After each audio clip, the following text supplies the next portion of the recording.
maionesa behar dara astu. Ogiaren gainean jarri behar duzu, patata moztororen gainean jasazu.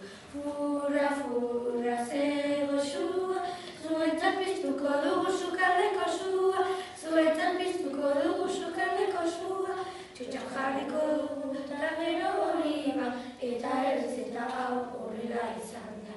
Lehenengo izokinean Filadelfia zabaldu, bidu eta ogian ipiniko dugu. Furra, furra, ze goxua, zuetzat piztuko dugu sukaldeko sua, zuetzat piztuko dugu sukaldeko sua, oliba baitzeko eta txotxa eusteko, pintxoen atalean nahikoa da gaurko.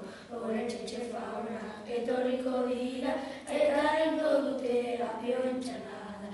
Furra, furra, ze goxua, zuetzat piztuko dugu sukaldeko sua, zuetzat piztuko dugu sukaldeko sua.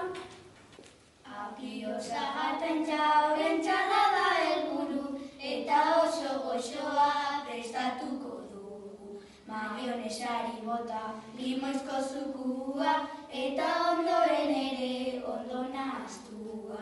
Sagarrari bihotza atera eta moztu, geroago guztia nahasten bukatu. Sartu oskailuan, 30 minutuz, entxalada prest dago, gero jateko.